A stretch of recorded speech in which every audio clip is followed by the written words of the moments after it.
This happened during spring break of my junior year of college. Me and my 3 closest friends, Kevin, Ali, and Seb, decided to go car camping in Colorado.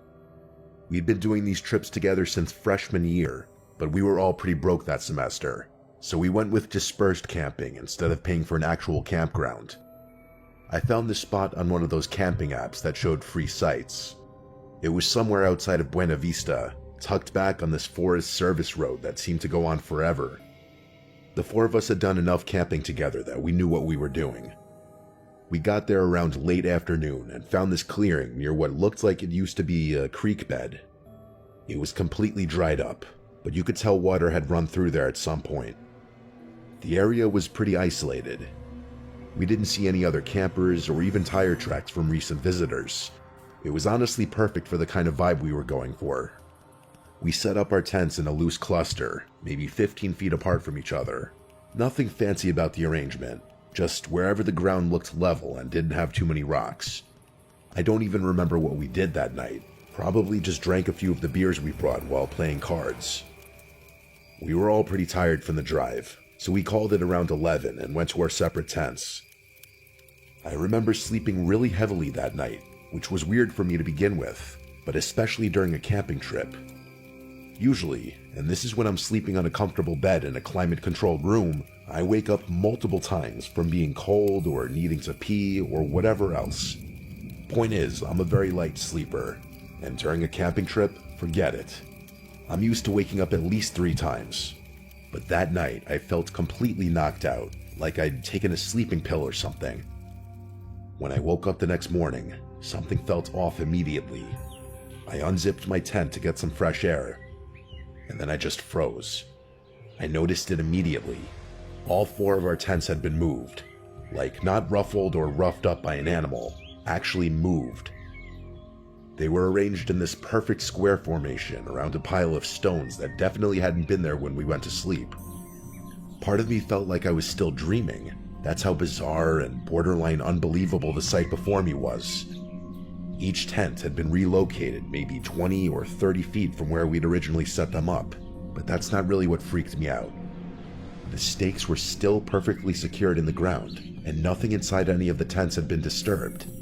My sleeping bag was exactly how I left it. My phone was still plugged into my portable charger, and all my other gear was in the same spot.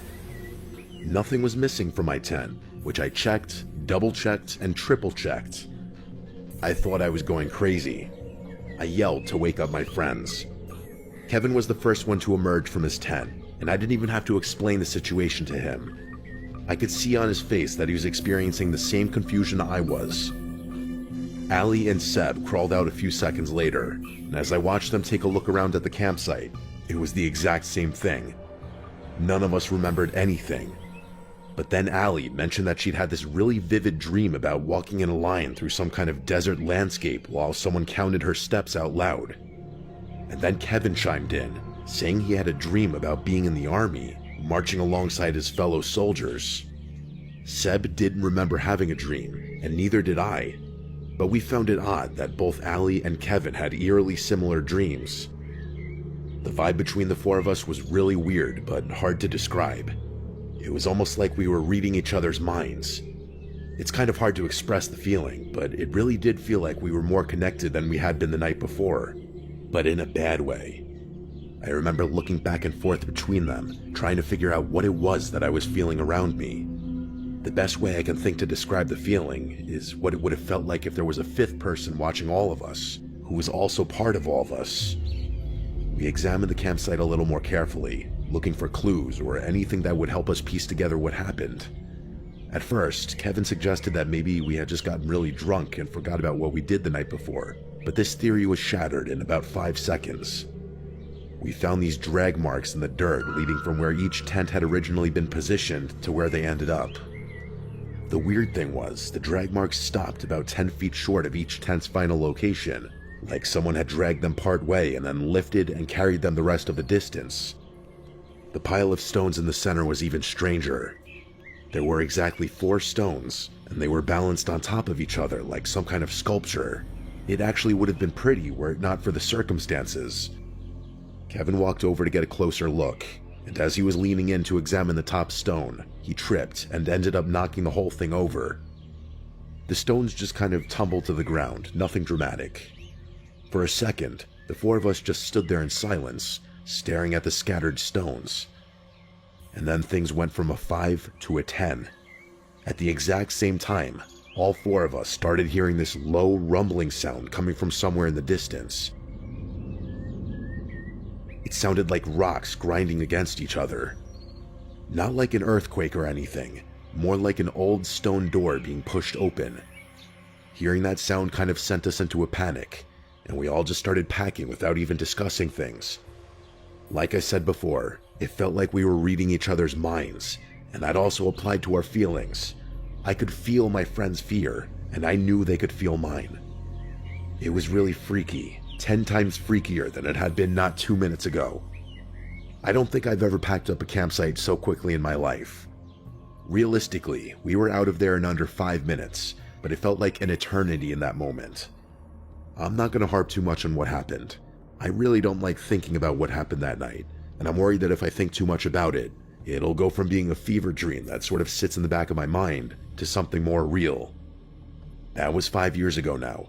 The four of us don't really see each other anymore, but I guess that's kind of how it goes as everyone gets older. Kevin moved to Denver after graduation. Allie's in grad school in California, and I think Seb moved to Chicago with his girlfriend. We keep in touch, but we've never really talked about that night since.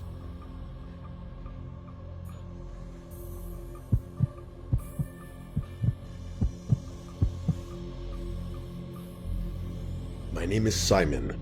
This happened last summer when I was 23. My girlfriend Cadence and I had been planning this camping trip for months. Just the two of us, no cell service, no distractions. We'd been together for about 1.5 years at that point, and honestly, things had been getting a little stale. Not bad, just routine. We figured a weekend in the woods would be good for us.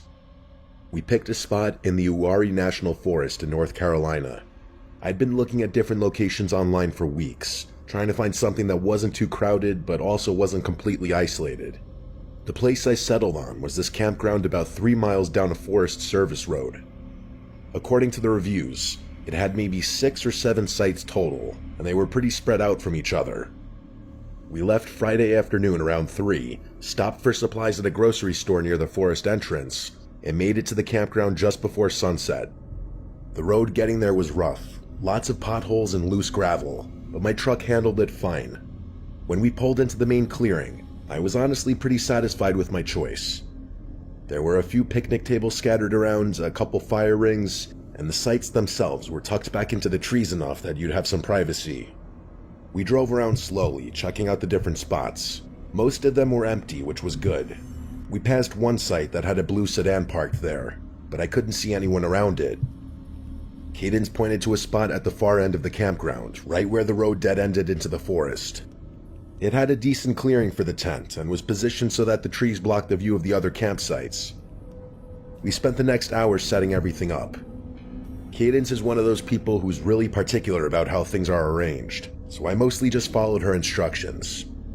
By the time we were done, it was starting to get dark. I got a fire going while Cadence made sandwiches, and for a while, everything felt exactly how it was supposed to. We were sitting there drinking beer, watching the flames, not really talking about anything important, just existing together, which I think was kind of the point. Around 10 or so, Cadence went to brush her teeth at the spigot near the picnic tables. I stayed by the fire, poking at it with a stick and finishing my beer. That's when I noticed someone standing at the edge of our site, just beyond where the light of the fire reached. I jumped a little, I'm not gonna lie, because I genuinely hadn't heard anyone walk up. The guy apologized for startling me, and said he was camped over in the blue sedan and that he just wanted to introduce himself. His name was Aiden, and he looked to be about 30. He had this really intense way of maintaining eye contact that made me a little uncomfortable, but I obviously wasn't gonna say anything. Cadence walked back toward us, and I could tell from the way her hips were swaying that she was not pleased with the interruption. Aiden noticed her, turned, and said she'd picked a good spot, real secluded. He mentioned he was solo camping, trying to get away from people for the weekend, which seemed kind of contradictory since he was literally standing at our campsite making conversation. And by the way, As soon as Cadence walked back, I didn't exist anymore. This guy Aiden's full attention was on my girlfriend, which wasn't exactly surprising, but weird as hell. We talked for another minute or two, and by we, I mean he talked at Cadence while she just gave him awkward reply after awkward reply, waiting for him to get the hint. Eventually, I butted in and told him we wanted to get some sleep because we were waking up early, and that got him to leave. As soon as we walked into the darkness, I noticed he didn't use a flashlight or anything, which I thought was a little odd. Cadence and I agreed about the weirdness of the whole thing and decided to try and forget about it. We stayed up for another hour or so, then put out the fire and went to bed. I don't remember falling asleep, but I do remember waking up, and the moment I woke up, I realized something was wrong. It took me all of 3 seconds to realize I had woken up to voices somewhere in the distance. It sounded like two people having a conversation somewhere near our campsite. I looked over and saw Cadence fast asleep, and that's when the guardian instinct in me kicked in. I didn't freeze or cower in the tent, but rather actually went out to investigate. I unzipped the tent as quietly as I could and poked my head out. The voices stopped almost immediately, like they had heard me even though I thought I was being dead silent. As quickly as I could, I grabbed my phone and turned on the flashlight, shining it around our campsite, but whoever had been there had either already left or was further away than I initially thought. Eventually, I went back inside the tent and tried to go back to sleep. It was a public campsite after all. People stay up really late on camping trips, so I didn't think it was anything threatening. I just hoped whoever had been out there got the hint to have their 3 a.m. talk somewhere far away from where I was trying to sleep. I didn't bother mentioning it to Cadence the next morning. I didn't really see the point in stressing her out over nothing. We spent most of the day hiking, which was a lot of fun and a decent workout, honestly. As the sun started to go down, I went to grab more firewood from a pile we'd made near the truck. That's when I noticed something on the windshield. It was a napkin, folded in half and tucked under the wiper blade. I pulled it out and unfolded it, and I was shocked to discover that it was a note. A note saying, "You should move your tent." Well, I obviously wasn't going to keep that to myself, so I showed Cadence the note and told her what happened the night before. When she saw the note, she immediately asked if it was Aiden. I said, I guess so, because who else would it be? And as the two of us were discussing what to do next, obviously more than a little freaked out, as if on cue, who walks up but Aiden? He was wearing the exact same getup as the day before, and looking at him filled me with a mix of rage and fear. The rage won, and I told him he needed to stop just walking up like that, more aggressively than I probably should have. I was 100% convinced he was behind the note and the talking for the night before, and I wasn't going to let him think that he was fooling me. He said sorry in a gruff voice and said he was just checking up on us. Before I could respond, Cadence asked him why he'd need to check up on us, and actually said something that really surprised me. He told us he didn't want to freak us out, but that he was surprised to see people as young as we were at the campsite. He said that there was a bunch of weird stuff that had been known to occur around here, freaky stuff. He said he'd found deserted campsites deep in the woods, signs of people, belongings, and other weird things. I didn't really trust a word he was saying, but he said it so matter-of-factly that part of me thought he was being genuine. He went on to say that he heard people walking around his car the night before, so he was going to cut his trip short and go home before the sun set. Then he advised us to do the same. At that point, I wasn't going to argue, and it's not like Cadence wanted to stick around either, so we all started packing our stuff.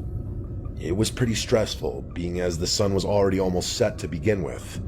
I could tell Cadence was starting to freak out because her hands were shaking as she was putting stuff in the car, and I tried my best to calm her down. But I wasn't feeling great about things either. We finally finished getting everything in the car, and I started pulling out without another word. The sun was basically set at that point, and it would probably be fully dark in a few minutes. But as I was driving out, I noticed Aiden's blue sedan was still in his campsite, which I found strange. I saw Aiden crouched down near one of his tires, so I actually stopped my car. I asked him what he was doing, and he stepped back from his car to reveal a massive gash in the tire, something that was definitely done deliberately. There was no question about it. Cadence said holy f***, and I was pretty shocked to see it as well. I didn't know what to do.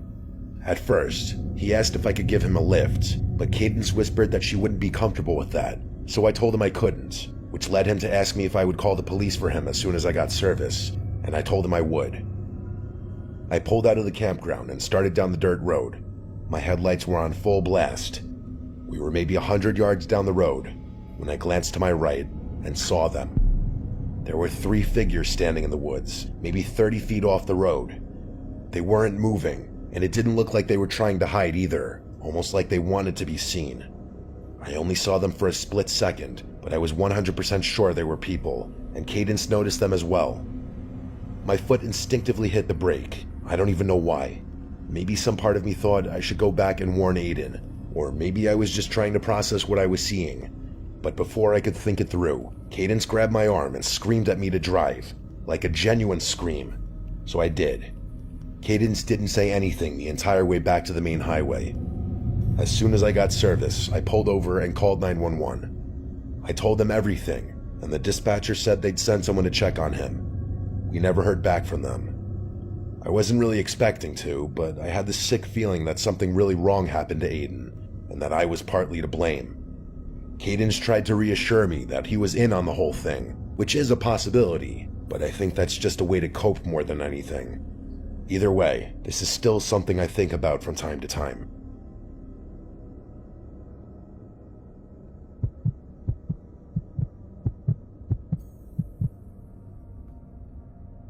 So this was 2 Mays ago. I was 28 at the time, working remotely as an IT consultant out of Bozeman. The job wasn't anything special, but it paid okay, and being able to work from anywhere in the world was a huge plus for me. Unfortunately, I was going through kind of a rough patch at the time. I'd just gotten divorced about 3 months earlier, and I wasn't handling it well. Nothing I tried was working, and believe me, I tried everything. It seems a little foolish and naive looking back, but at one point I was convinced I'd spend the rest of my life in misery unless I did something drastic, like go off the grid and spend a few weeks in the wilderness type drastic. So that's kind of what I did. Camping has always been a big part of my life, so trekking out in the wilderness all alone isn't actually as crazy as it sounds, at least for me. I'm actually a lifelong scout. Couldn't make Eagle quite in time, but the point is, I know my way around wilderness better than most. I've got my old man to thank for that. I didn't want to go anywhere where there'd be other people around though. That would have defeated the whole point. I needed to be alone, so I did what any reasonable person does at 2 a.m. when they can't sleep. I went down the internet rabbit hole. Eventually, I found this old Montana backcountry camping forum that had a bunch of posts about some unofficial sites in the Helena, Lewis, and Clark National Forest. So right then and there, I made the decision. The next morning, I planned everything out. The only person I told where I was going was my brother, and I didn't even mention the specific spot to him, just a vague description of the general area. I had a bunch of PTO saved up, so missing a week or so of work wasn't the end of the world. If I'm remembering correctly, that was a Tuesday, so it must have been a Thursday by the time I had my truck fully loaded up. I had enough supplies to last me the full week and then some. Freeze-dried meals, water purification tablets, a first aid kit, and all the other essentials. And of course, my Remington 700. I'm not a gun nut or anything, but you don't go that deep into the Montana wilderness without protection from wildlife. The drive out there was about 4 hours from Bozeman. First 3.5 were easy. Highway to county road to Forest Service road. That last bit though, what a headache. My GPS kept trying to reroute me because the service road I needed wasn't in its system. After some painful backtracking and double-checking the descriptions of some of those online posts, I found this overgrown trail that seemed to match up with what someone had written. Twice I had to stop to move branches and other debris that were blocking the path. My truck's a decent 4x4, but I was starting to worry about getting stuck. I drove along the path until it was impossible to go any further, at which point I just shut my engine. I knew I'd have to reverse out of there when the time came to leave, but I had been prepared for that, so I wasn't too concerned. As soon as I stepped out of my truck, I was pretty confident I was in the right spot. But that far into the wilderness, there's not really a right spot since everything's as remote as everything else. Either way, I was pleased. There was a clearing not too far from the cluster of trees I had parked in front of, and it looked like a perfect place to set up camp. Except there was already a tent there. I noticed it almost immediately. It was this old olive green tent that looked like it was from the 80s. My first thought was that someone else had found those coordinates, but the tent looked like it had been there for years. There was actual mold growing on the seams, like visible from 20 feet away kind of mold. I walked over out of curiosity. I probably shouldn't have, but whatever. I called out a friendly hello and waited. There was no response. The zipper was partly open, so I just unzipped it the rest of the way. And let me tell you, the smell in there was god-awful. It smelled like something had died inside. The stench was unbearable, but I was in too deep and was too curious to just walk away. I looked around the tent and saw an empty sleeping bag, some soup cans, and a little notebook.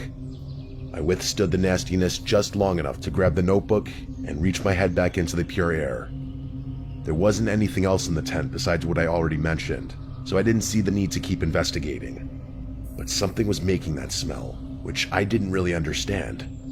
But anyway, after stepping out of the tent, I started flipping through this little notebook and immediately realized what it is. Pages and pages of tally marks. There must have been hundreds of them in there, all in groups of 7. The last page had 42 groups, which is over 8 months. I wasn't really spooked at that point, more so curious and kind of excited to have stumbled upon my own little mystery. But after flipping through the notebook a few times, there wasn't really much else to do. I ended up keeping it. What was I gonna do, return it? But anyway, I decided to set up my own camp on the opposite side of the clearing, a decent distance away from the tent, but close enough to keep an eye on it. I didn't like the thought of letting it out of my line of sight. As I settled into the spot and acclimated myself with my surroundings, I realized there were no signs that anyone had actually camped here before. I went for a pretty extensive hike and didn't find any old fire rings, trash, trails, footprints, anything that would even marginally suggest another human. It was a really clear night that night. I remember that distinctly because the stars were incredible out there. The drive and setup had exhausted me, so I fell asleep pretty quickly. I woke up randomly in the middle of the night. I had no idea what time it was, but I knew for a fact I didn't wake up to nothing. I'm a very heavy sleeper, even out in the wilderness, so I knew something was wrong. I froze in the dark and listened, trying to hear for an animal or whatever else could have woken me up, and after about 30 seconds, I heard it. Whispers. It sounded like 2 or 3 different voices, and if I had to guess, I'd say they were maybe 20 feet from my tent. They were having some kind of conversation, but I couldn't make out what they were saying. I was so freaked out I started sweating. When you go that deep in the wilderness to be alone, the last thing you're expecting to stumble upon is another person, let alone multiple people. It doesn't sound like the scariest thing per se, but in the moment I was terrified. I stayed frozen in my sleeping bag, pretending to be asleep. The voices stopped, but I still didn't want to move. And after a few seconds, I started hearing footsteps around my tent. I realized whoever was out there was circling my tent, the way an animal might. Instinctively, my hand went straight to my rifle, which turned out to be the correct decision because not 2 seconds later, someone started yanking on my tent zipper. When it didn't budge, thanks to the clips I'd put on, they pulled back. I had my rifle aimed directly at the tent flap, and a very strong part of me wanted to just fire right then. I was expecting the person messing with my tent to just leave, but no. They started scratching the flap like they were trying to cut their way in, and that's what sent me over the edge. I spoke up, saying I had a gun and to back the fuck off. The scratching stopped immediately. There were a few seconds of complete silence, and then I heard footsteps, multiple sets of footsteps running away in what sounded like different directions. It sounded like at least 3 people, which was somehow 10 times worse than the thought of it being just 2. They didn't all run the same way, which struck me as strange. I didn't sleep much that night, but I felt very safe with my rifle by my side. As soon as the sun rose, I unzipped my tent and stepped outside, making a big show of brandishing my rifle. I immediately looked over at where the old moldy tent had been. It was gone. I walked over to the spot where I knew it had been. There was no ground depression, no stake holes, nothing. The grass wasn't even flattened, but I knew for a fact there had been a tent there. I had stared at it for hours the previous day. What I did find were footprints, bare human footprints all around my campsite in a rough circle about 20 feet out. There were tons of them, and they were different sizes, which confirmed to me that there had been more than just 2 people out there. Some of them were also really deep, like whoever made them had been standing there for a long time. One set of prints led over to a big pine tree at the edge of the clearing. I walked over, and that's when I saw them. Fresh cuts in the bark. I knew what they were. Tally marks. 7 groups of 7, and the start of an 8th group. Just like the notebook. I just kind of stood there, trying to make sense of it. The notebook had been counting something for over 8 months, and now there were fresh marks on this tree, right next to my campsite. I didn't want to think about what that meant. It gets much, much worse though, because as I was backing away from the tree, I noticed something else. It was and still is the most disgusting thing I've ever seen. There was a dead squirrel hanging from a low branch a few feet away, tied up with what looked like a fishing line. I'm not squeamish about dead animals, I'm a hunter for Christ's sake, but something about the way it was positioned made me want to puke. I didn't really need any more of an indication. I immediately ran back to my campsite and started packing my stuff as fast as I could. I'll admit that my hands were actually shaking while I took down my sight, and I was having trouble focusing on the task at hand without looking over my shoulder every few seconds. After what felt like forever, I finally finished packing everything and started jogging towards my truck. I threw everything in, jumped in the truck, and started backing out. Part of me thought my tires were going to be slashed or something else, but thankfully my truck was untouched. The path was narrow, and backing out was even harder than pulling in, so the ordeal was torture. It was hell, but I made it, and I don't think I was followed. By the time I made it back home, I decided I wouldn't even bother calling anyone. I did not think there was a point. Like, realistically, what would I even report? It's not like anyone would go that far into the woods to investigate. The thing that freaks me out the most is the sight of that squirrel. No one does that unless they're trying to send a message or threat. I honestly don't know what would have happened if I stayed another night, or if I hadn't been armed.